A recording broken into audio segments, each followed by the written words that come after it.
Good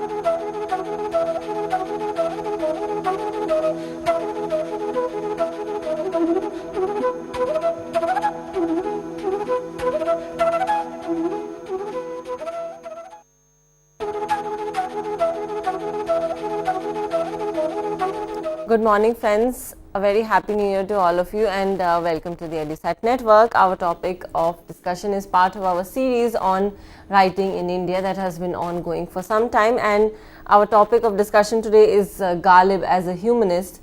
And for this discussion, we have this in our studio, our subject expert, Dr. Anand Prakash, retired professor of English, and he taught in Delhi University for more than 4 decades. Currently, he is editing the Journal of Drama Studies, an international journal of research on world drama, also the Journal of Literature Studies and the Hindi journal Yug Paribodh. With this brief introduction, I would like to welcome sir to our studio. Welcome to our studio, sir. Thank you so much for coming. And I request you to begin our today's lecture with this. Thanks, Urvashi, and I also wish you viewers a very happy new year, very productive, intellectually very inspiring. And today's topic, Ghalib as a humanist, also is a topic which is required to be discussed among scholars and people who are associated with education. Ghalib, as all of us know, belonged to the 19th century India, 19th century Delhi. He was a Delhi person for a long number of years in his life. Initially, he was in Agra, but then he shifted when he was a teenager to Delhi and remained there, barring a few years all the time in Delhi. Before I begin my discussion about Ghalib as a humanist, let me become a bit clear about what I mean by humanist or humanism. It's a kind of a belief system, a doctrine, and also a rational kind of paradigm. Humanism is something that puts at the center of human activity what is called the human interest. There are other forces at work. Yes, there is nature, for instance. There is history. There is culture. There is society around. But then, in the middle of all these, for a long time have been things and concepts which were not human. They were divine. Divine is a good word. It's a word that explains to us the different views about human existence and the universe. But then there was a kind of a block that was there because of divinity being at the center, because human beings, as such, were thought to be following certain principles, which they themselves didn't create, but divinity might have ordained for them. It's a kind of a system of thought, and because of which, in my opinion, I may be wrong, because of which, in my opinion, human beings remained generally stuck to their present, and things didn't move as fast as they should have moved to better the lives of communities and societies over the world. And this doctrine of humanism, initially came in this form from Europe and during the Renaissance period. And when I say humanism in the context of Ghalib, then I know that it's a concept that Ghalib may have worked hard to, grasp, worked hard to earn, an understanding of it, and that if in poetry and in other writing, and if in his behavior, Ghalib is talking about certain things, then we have to identify the nature of those things. And as we look at those things, then we realize that Ghalib is talking about his experiences, the experiences of his neighbors, about the society that is surrounding him, the principles that govern the society from within. All these things Ghalib takes note of and puts them in his poetry. So humanism is the centrality of human interest, centrality of human vision. One should, know that one is a human being and therefore, gifted with what is called rationality, rational understanding. Human beings also have memory of the past, and because of this memory, they always, keep looking at them critically, becoming aware of the weaknesses and lapses that may have been there in their behavior, and correcting them. And at another level, human beings also learn from experience to live together with the help of one another, to stand by one another, and if there is a kind of calamity from nature or from other sources, then these human beings get together and they fight together against the common enemy. So all these things, somehow are connected with the behavior of human beings who will, would like to live as people, who can control their own fate, who can govern themselves, and who can, in times of distress, who can, go back to their inner resources and survive the onslaught. So this is what humanism is, and it's quite easy to understand today because we have had a long tradition now of humanism. But in the 19th century, if somebody was a humanist, that person was supposed to be a threat to the existing socio-cultural system. I'm saying it with some certainty because most of the people in India in the 19th century were those who believed in some kind of a morality, the sources of which were elsewhere, not in human surroundings, etc. And beliefs, which were there in the unknown, and people would not think, because unknown means that there's not a way to find out the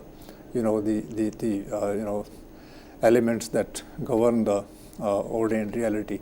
So that way, Ghalib would have found it very challenging at two levels. One, that being a product of his society, he would not feel encouraged to talk to other people as human beings, but as people who projected certain principles.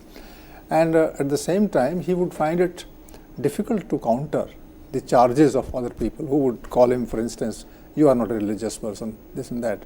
So that way, humanism is a very important doctrine, and it emerges in the 19th century, and Ghalib is one who starts practicing it right from the beginning of his life and career. So with this small introduction, I start with Ghalib's life. I'll just give you first a few details Sir, about... if I can interrupt you at this point, as you were saying, considering the circumstances that he was living in, it was the circumstances were not very supportive of the humanist ideas, of the humanist doctrine. So how can we say that Ghalib became interested in the study of such a belief system, and were any of his contemporaries also supporting him in this? That's a good question. Of course, 19th century must have had a certain background, which the 18th century, for instance, in Delhi and in India did not have. And Ghalib must have, been witness to these changes that were occurring, in the larger surroundings at that time. And of course, when you compare the 19th century, early 19th century, when Ghalib was growing up, with the 18th century, you realize that the 18th century was very tumultuous, very unstable. It was a very anarchic kind of a century with respect to North India particularly. Lots of raiders, came from elsewhere, and they devastated daily life completely. And there was no stability at all in the 18th century. And luckily for Ghalib, that when he was born in 1797. At that point of time, some kind of stability was seen in Delhi and North India. And this stability gave, the chance to people to get together in terms of culture, in terms of society. They started learning from one another, and there was a process that set in at that point of time. And when the process of knowing and learning sets in, then one thinks about the life in general and the human being's role there. So one can say, Urvashi, that in the 18th century, people were at the were the targets of certain forces, and they didn't have much control over them. But as the time advanced and life entered the 19th century, then this stability gave a chance to human beings to look back at themselves and to realize that the better thing would be to learn from one another rather than fighting one another. So this process, I'll discuss it actually at full length after a while, maybe later, 2 or 3 lectures later. That the kind of renaissance in India happened in the 19th century, and this renaissance produced Ghalib. This renaissance inspired Ghalib. This Renaissance was elsewhere also in India, and Delhi particularly saw this Renaissance in the 19th century. So I believe that these changes were there at that time, and they would have inspired Ghalib to imbibe this kind of an idea. Before that, there was humanism, but it became stronger with Ghalib, and Ghalib was able to say things and do things which were not generally, advisable for an individual for adoption earlier. So this is how I explain, and I'll be in fact talking about this in the course of my discussion. But it's nice that you made me aware that some point regarding this is to be made at this point of time. So with this, I hope that this partly answers your query. That there was something in the atmosphere which inspired individuals to look into themselves critically and realize that they could improve their ways by becoming more rational, by becoming more open-minded, by becoming more tolerant, by being more appreciative. So this is what Ghalib himself accepted as a process in which he would breathe easy, he would breathe comfortably there. So a few details about Ghalib's life in the 19th century. He is just born at the turn of the century, 1797, 3 years before the 19th century would set in, and he is born in Agra, and his name is Asaduddin Beg Khan, because that was the family name, and his father's name was Abdullah Beg Khan, and uncle's name was Nasrullah Beg Khan. Imagine I'm naming three people: his father and his uncle, and his father and his uncle, the two names, and Ghalib then comes third. And somebody can ask this question as to why one doesn't straight away talk about Ghalib, and why doesn't one talk about these people, and with this kind of pomposity, they are Beg Khan, etc. This question can be definitely raised. And my answer to this question is that these names were very, very important. They were the names of the family. They were names of the people who were importantly placed in society at that point of time. So if you are a Beg Khan, then you must belong to the higher, circle in society. In fact, this family of Beg Khans came from outside, and in the early 18th century, and Ghalib's father was there in the late 18th century. And when Ghalib is born, then the atmosphere was such that people would not live long, because it was a period of violence, and these big families, they always took part in that kind of violent activity as supporters of certain forces in society. And so Ghalib's family was connected with the aristocracy in the 18th century, and these Beg Khans would be helping certain lords at that point of time with money, with army, etc. They would fight for certain people, and 18th century, as I said, was not stable. Therefore, the loyalties of these families also would change. So today, the family supporting one lord, and tomorrow they realize that this lord is not strong enough to give them protection. So they might shift their loyalty to somebody else. So this kind of a change was all the time there, and so far as Ghalib is concerned, he was very proud of being a part of such a family, which was a family of fighters. So anyway, Ghalib's father died in 1802, just 5 years after Ghalib was born, and his uncle died 4 years later than that. So Ghalib doesn't have any protector, at the age of 9 years. So a child, of 9 years without any protection in an aristocratic family will be a specific kind of a child. This child has seen good days, this child has seen glory, and now he is totally unprotected. Where would he live? Who will bring him up? All these questions will occur, and Ghalib would have to be sent perhaps to the mother's side, that family, and patriarchy being the system at then. So the child is not growing up in the company of his mother or father, or the mother is taking him elsewhere. Then they are not in the company of his father and his patriarchal family. Therefore, Ghalib would be very sensitive at that point of time. He would feel all the time weak and uncertain in his ways, because he is at the mercy of another family, and that family is the family of the mother. So at the age of 8 years and a few months, in 1806, Ghalib received financial support from the Nawab of Loharu to the tune of 750 rupees a year, which is a huge sum in the early 19th century. Ghalib would have been given more money if the father was alive. He would have enjoyed much more comfort, if the father was alive. But that didn't happen, and therefore, out of some kind of consideration, some money was fixed for him, and which he kept getting, for a long time. And this money was 750 rupees, which was a huge sum. Now, viewers, I'm talking about the 19th century, not about the 20th century. So Ghalib didn't have a job. He just had this money to live by. It was good money, and therefore he could live without working. And Ghalib, in fact, all his life lived without working. So that gave him two things. One, that he was born to rule, he was born to influence people, and he was not born to work.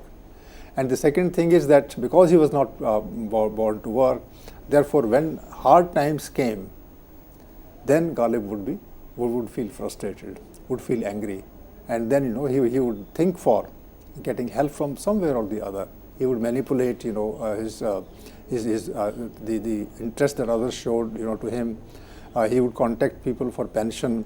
He would beg for money from his patrons. They may or may not get it.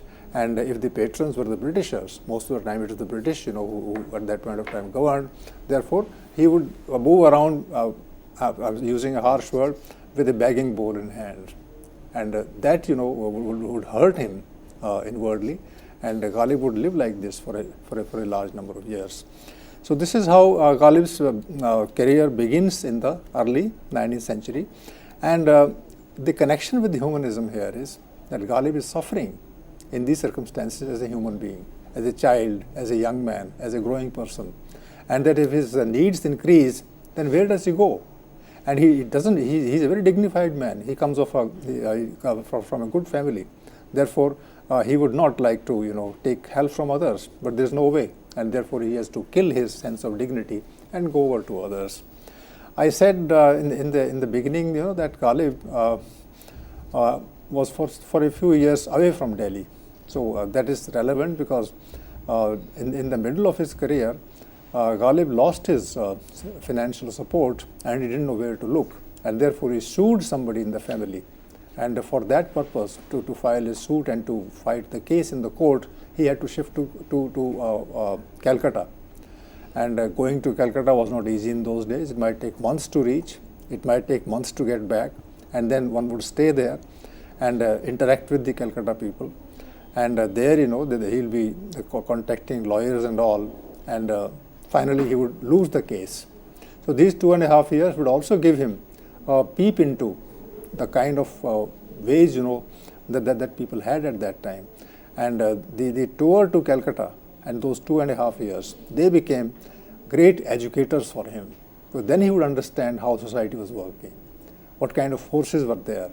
Those forces were driven by which principles. And obviously, if he is going to people who deal with money, then they don't believe in God in that sense. They might believe in the God in the evening, but during the day, they are cheating and getting cheated all the time by one and the other. So therefore, he gets to know this world from very close quarters as a young child and as a man who is all the time needy and who is at the receiving end of the forces at work. So maybe this turns him into a kind of a humanist, because now he would have faith only in himself. He would think of dignity at the personal level. He would earn money, he would get money from others, and then he would have to give back in kind. Maybe he has to support them. Maybe he has to write verses which they would like to read and hear.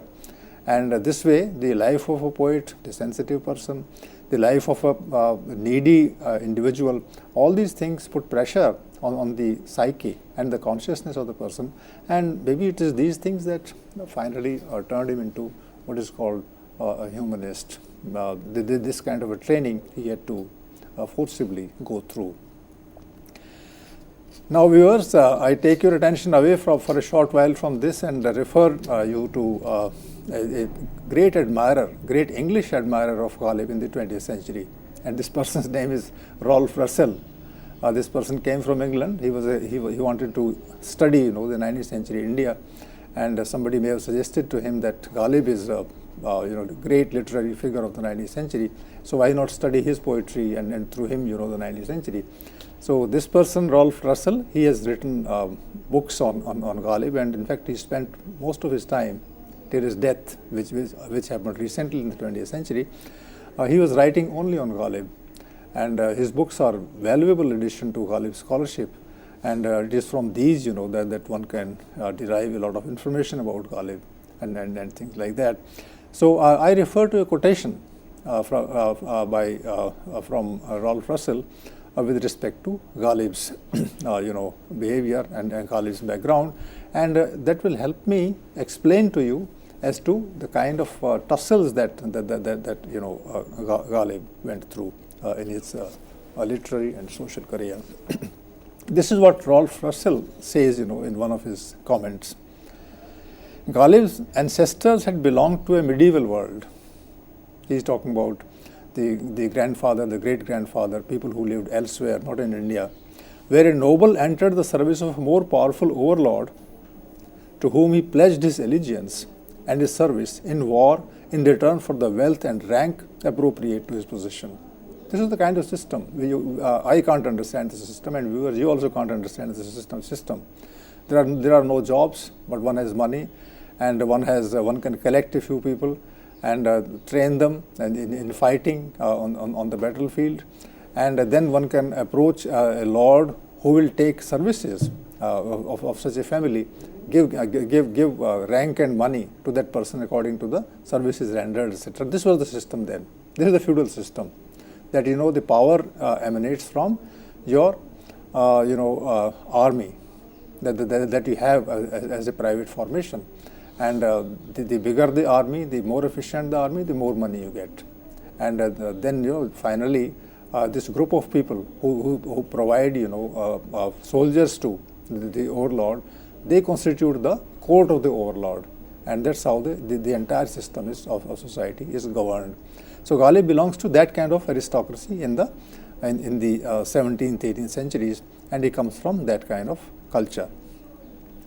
But his grandfather migrated to India, says Rolf Russell, in a period when the centers of power were forever shifting, and when one's allegiance must shift with them if one was to survive.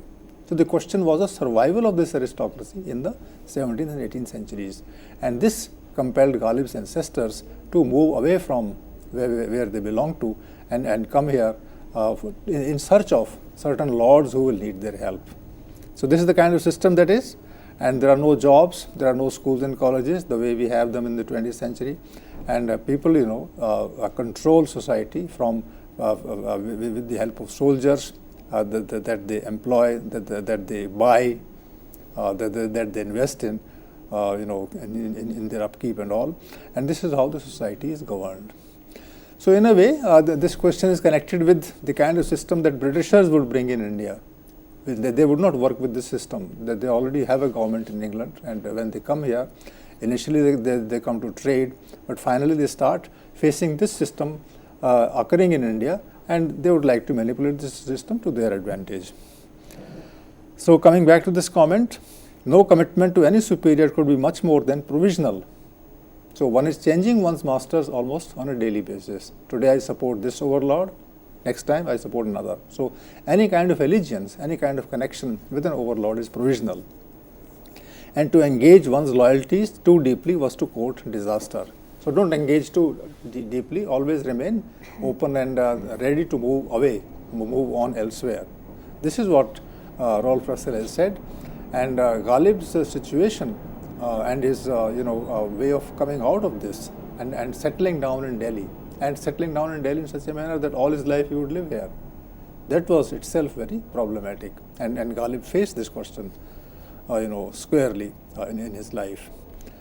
Sir, can we say that once the ancestors moved to Delhi, their allegiance was also then shifting from one master to another? Mm-hmm. Just the way the system functioned. And it was from these, noblemen or say people who they followed who gave them his inheritance or the small amount or the large amount of money, the financial support he received.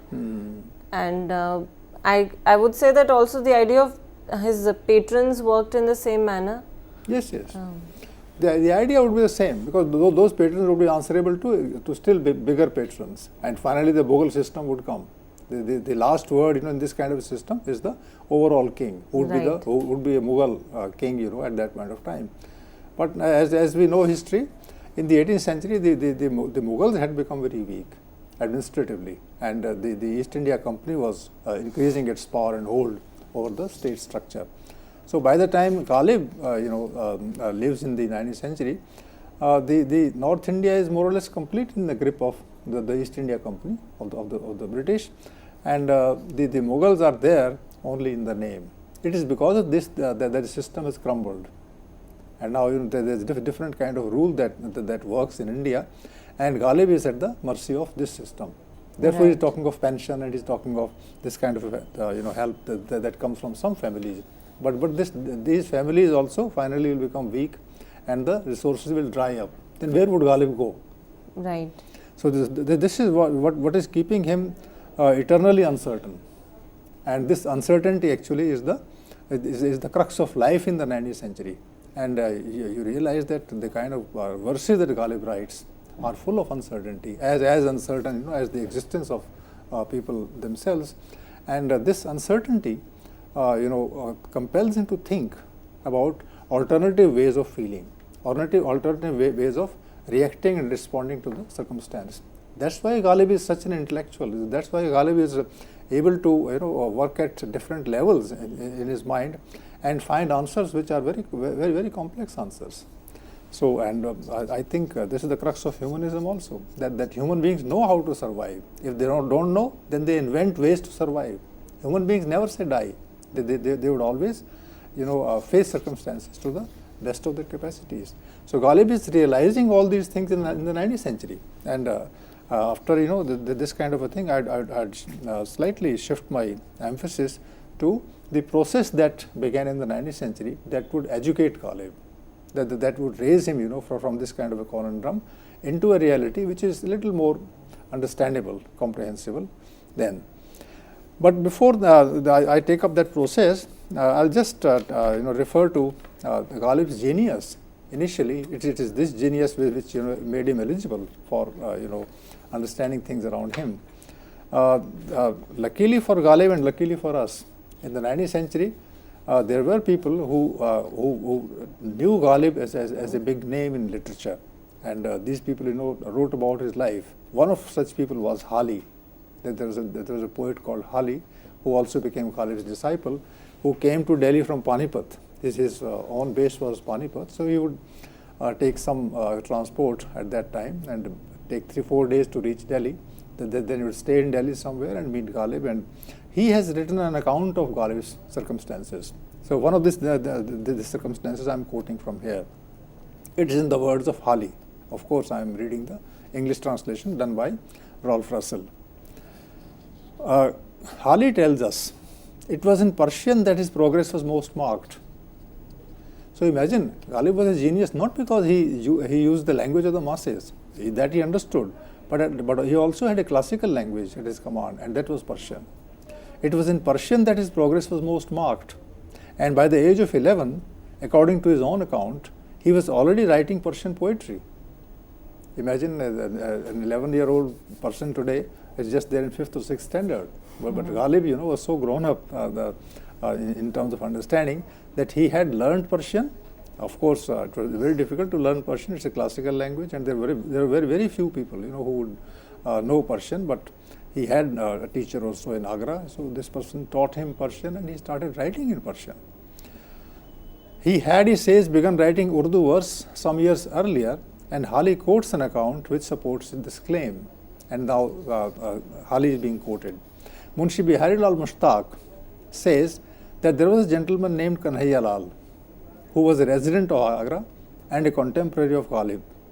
On one occasion, when he visited Ghalib in Delhi, he asked him in the course of conversation whether he remembered the Masnavi he had written in the days when he used to fly his kite in Agra. So Ghalib was flying kites in Agra as a child, and he had written a Masnavi. Masnavi is a long poem. It's a poem which has rhyming lines. And at the age of 9 or so, he would have written a Masnavi. Ghalib said he did not remember. Lala Sahib then said, it is an Urdu Masnavi and I have a copy of it. Accordingly, he brought it and gave it to Ghalib, who read it with great pleasure. He was surprised that he had written such a Masnavi at the age of 9. At the end, he had put into the mouth of the kite, this was the imagination of the poet, that the kite was made to speak. In the mouth of the kite, the verse of some classical Persian poet. So he knew Persian at the age of 9. And now see the quotation that was there. My friend has tied a string around my neck. Who is my the kite? So the kite has a friend.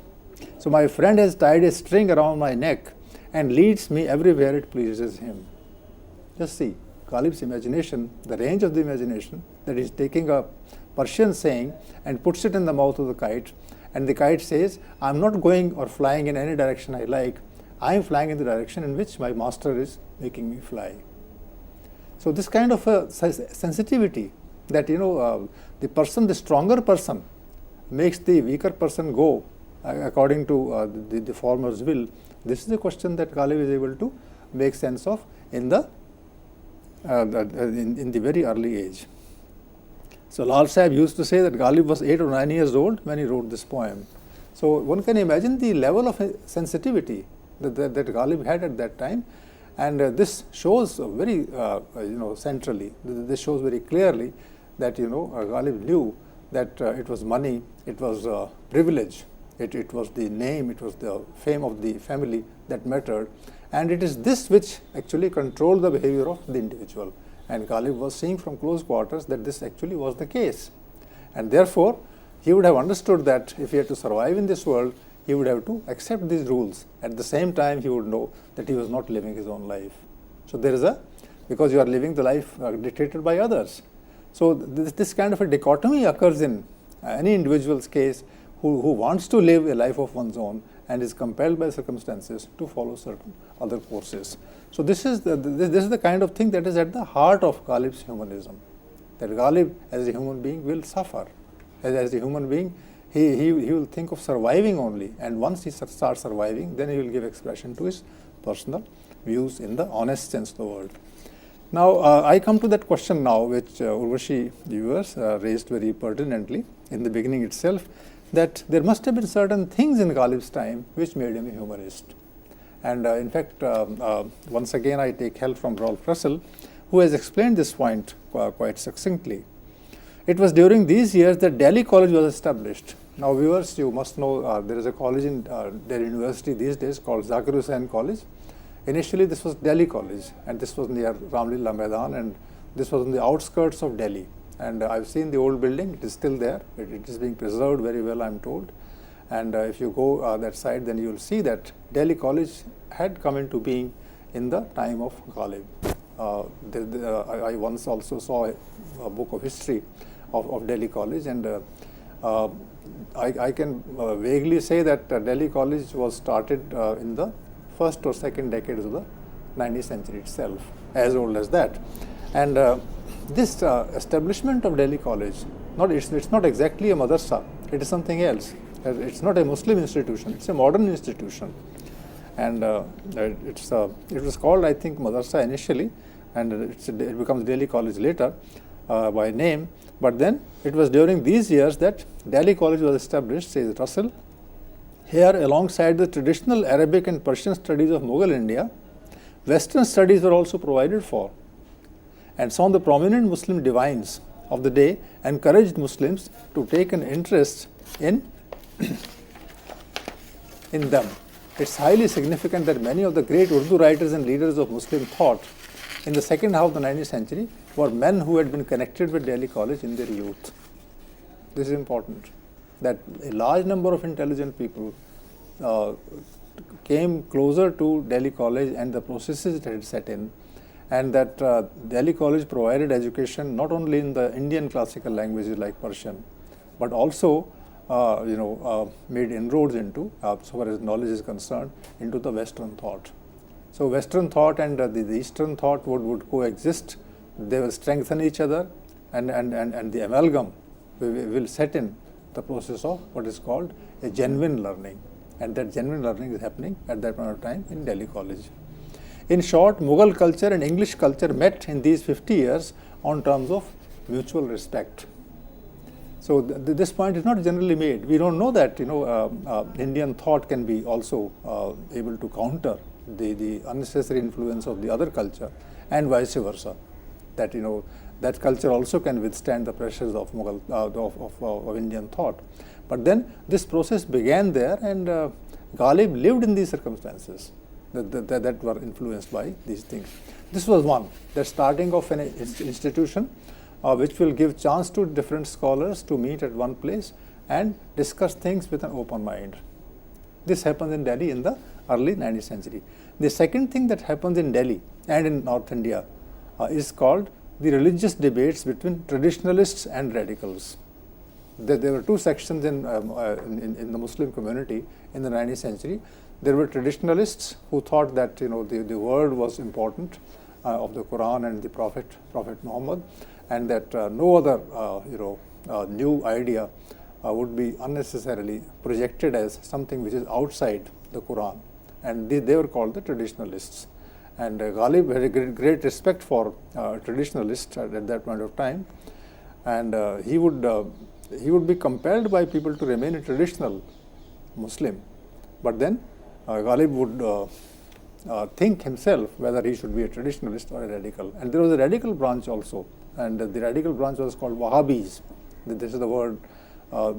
Some were traditionalists; they believed in the original Muslim thought, and the others were radicals. They would say that they would like to add something to Islam at that point of time. They would judge things individually, and then only they would accept.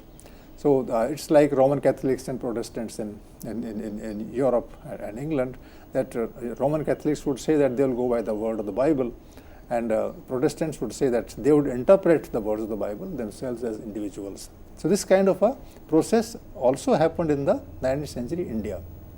Why I am bringing in the reference of Protestants, Roman Catholics, and here of the traditionalists and radicals is that the two things are parallel. Of course, they are far distant away from each other in time, and secondly that they were the crux of Renaissance in the 16th century in Europe, and they somehow became crux in the 19th century India.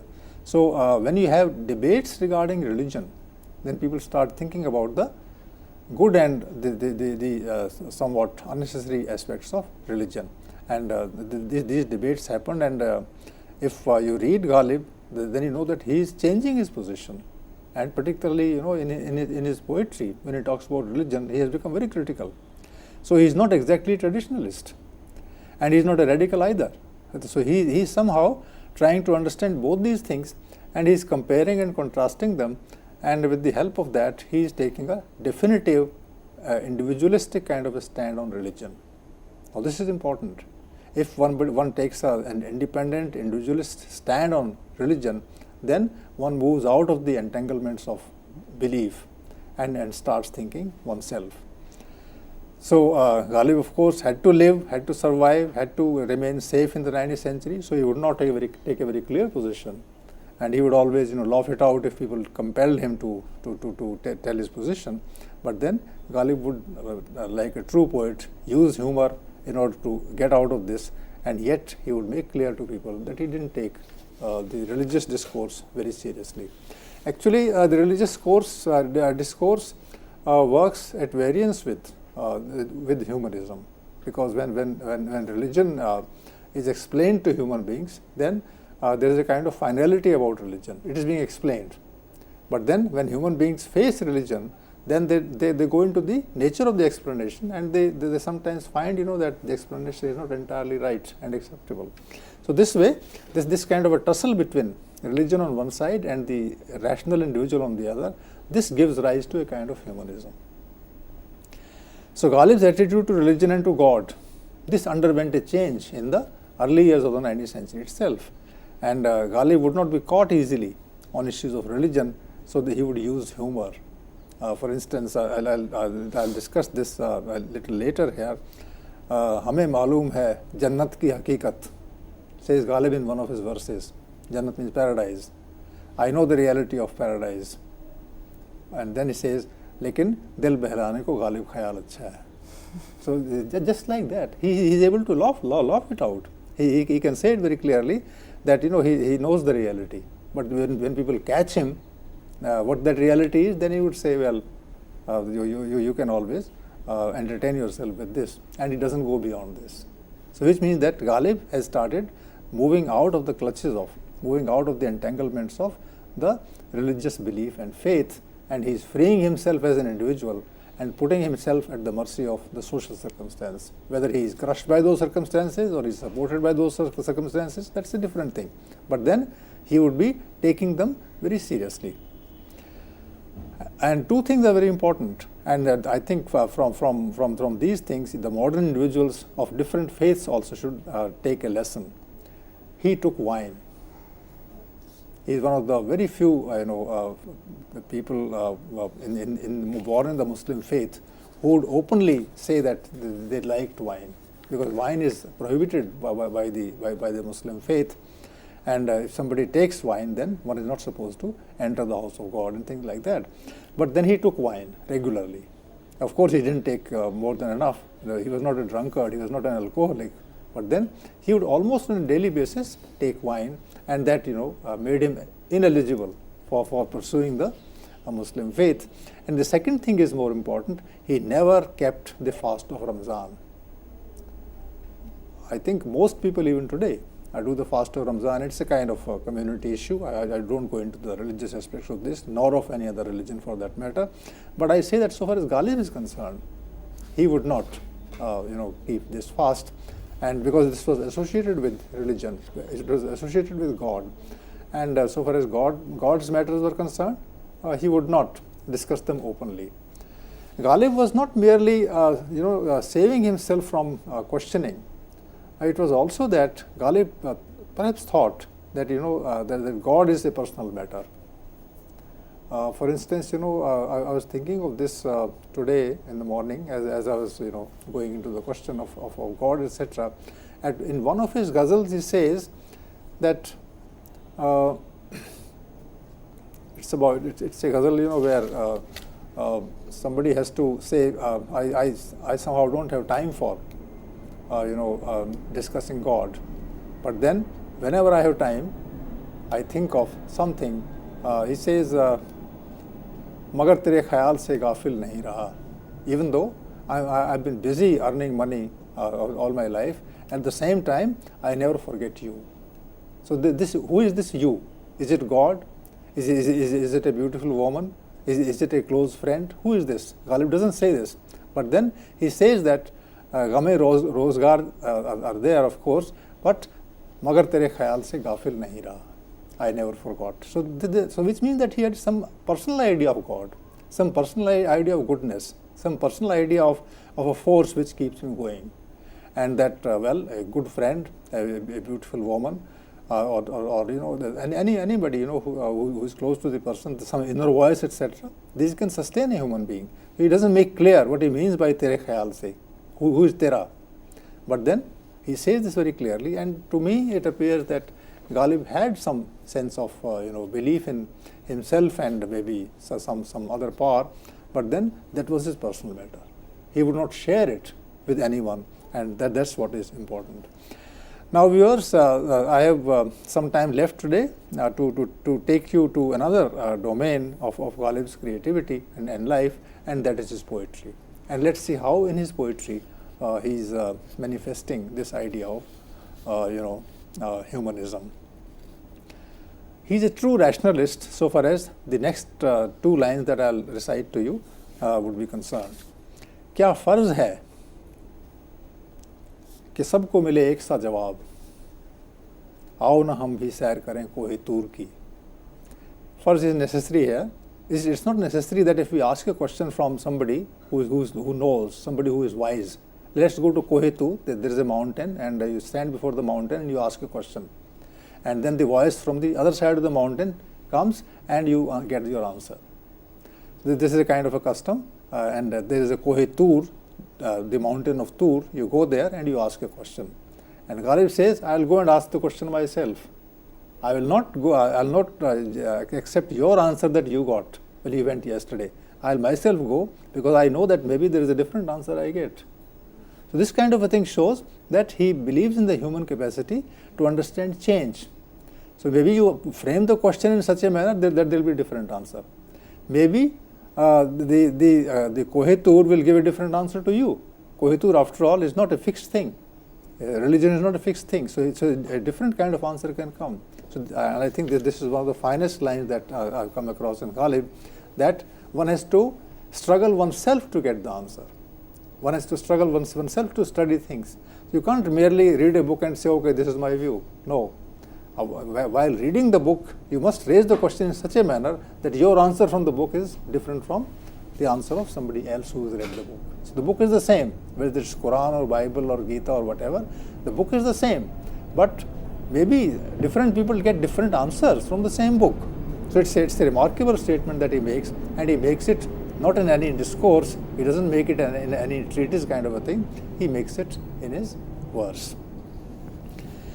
Now the next one, it is such a verse, that everybody would say, wah wah, it's great and this and that, and when people sing, then the others start nodding their heads in approval, etc. But the problem with Ghalib is he writes so well that people don't understand what he's saying, they merely say wah wah.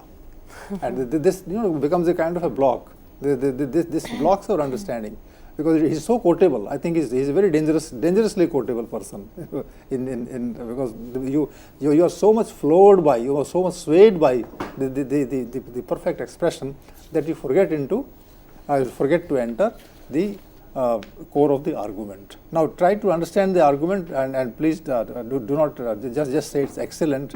Just let me ask a few questions from you before I recite this particular line. Should human beings have desire? Suppose that there is a question. If I ask a question from you, should you have desires? Now religion generally says don't have desires.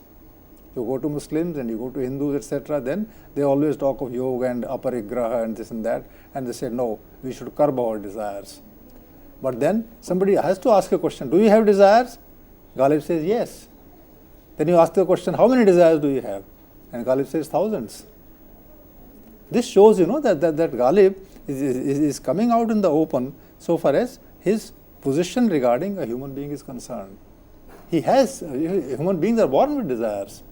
Desires are integral to human activity. If you don't have desires, you're not a human being.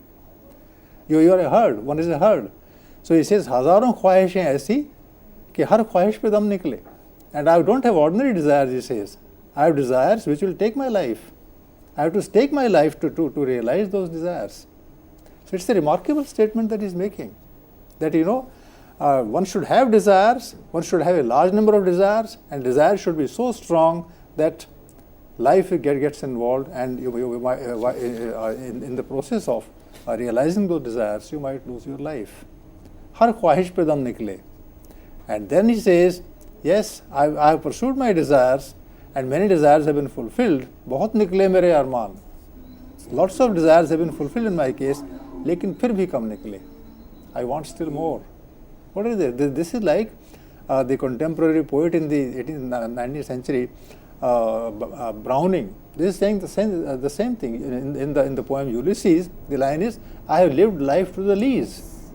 I have understood, life in such a manner that I enjoyed every bit of it. And that's what Ghalib is saying at the same time. बहुत निकले मेरे अरमान, लेकिन फिर भी कम निकले. What I want is that there should be more arman, there should be more desires.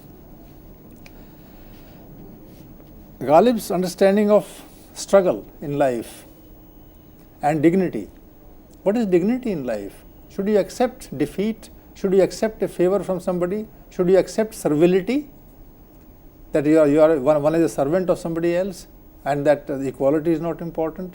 Ghalib is making this issue in his verse. Of course, he can't practice it himself, but then when it comes to writing, then he explains this position very clearly. He says, he talks about his blood, the blood that is running in his veins. He says, रगों में दौड़ने फिरने के हम नहीं कायल. I am not impressed by that kind of blood which is running through my veins. And the next line is, जब आँखी से न टपका तो फिर लहू क्या है? That is, the blood is that blood which comes through eyes. When it starts affecting your judgment in such a manner that you feel inspired to fight. If you can't be angry at things, then of course your life is worth nothing. जब आँखी से न टपका तो फिर लहू क्या है? Lahu doesn't mean to keep you alive all the time, to keep me alive all the time. Lahu means to compel me to be angry at things, which are denied to me, and those things which connect with my dignity. And in the second verse, he says about himself. He's criticizing himself. Only a modest human being, a thinking human being, a person who has to learn from life would talk like this. And Ghalib says to himself, "Hua hai Shaykh ka Musahib." You have become the servant of the king. Musahib is servant. Shah means Shah, the king. Hua hai Shaykh ka Musahib, phir hai itrata. You are a servant and you are showing off to others. You are trying to tell others, that you are a big person. How are you a big person? You are a servant. You are the servant of the king. He says to himself, "Hua hai Shaykh ka Musahib, phir hai itrata."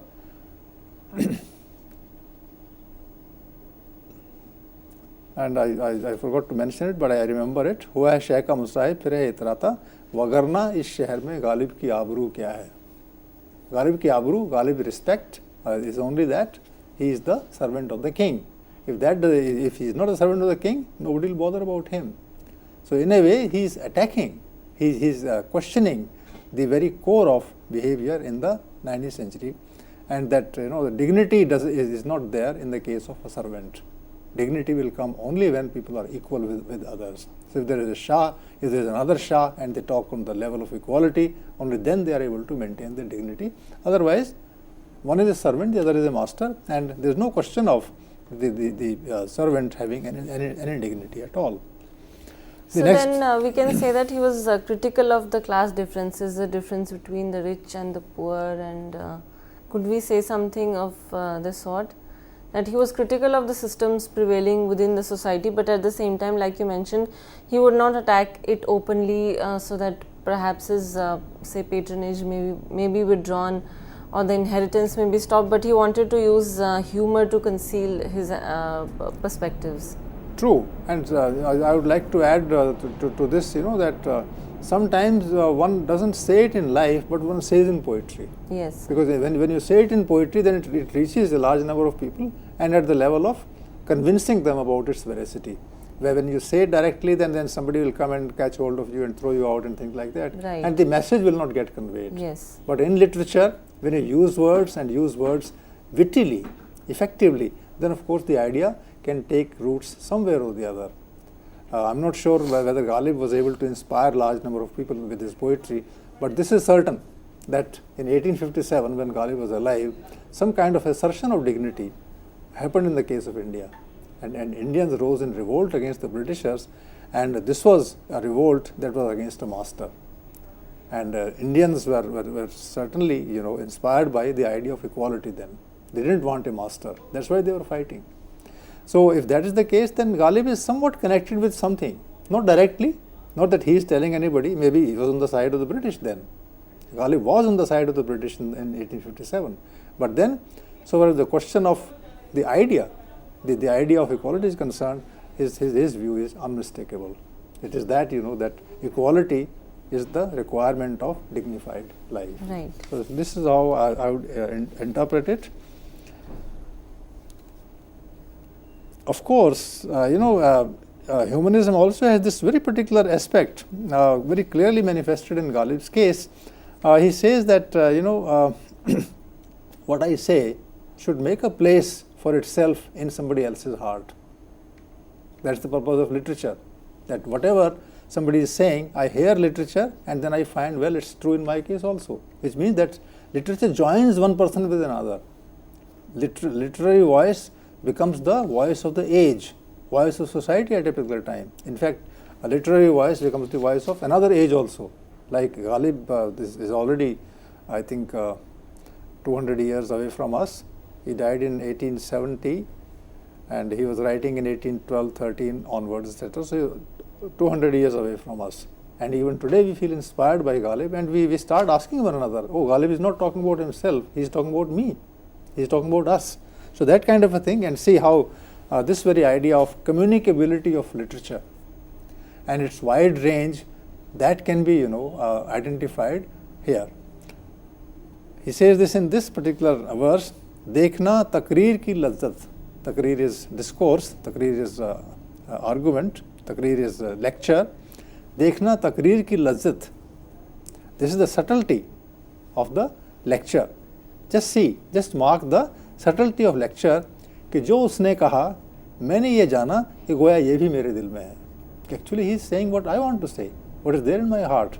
So Ghalib in fact is saying in his poetry that which is already realized by, understood by, felt by somebody else. So he is giving a voice to the age, and the age requires equality, the age requires dignity, the age requires some kind of assertion. So I feel that dignity, assertion, equality, these are the things that make him a great humanist, and there is nowhere that he is talking about any faith so far as this is concerned. So I'm drawing close to the discussion is coming now towards its end, and I feel that Ghalib should be interpreted in terms of the 19th century background that propelled him,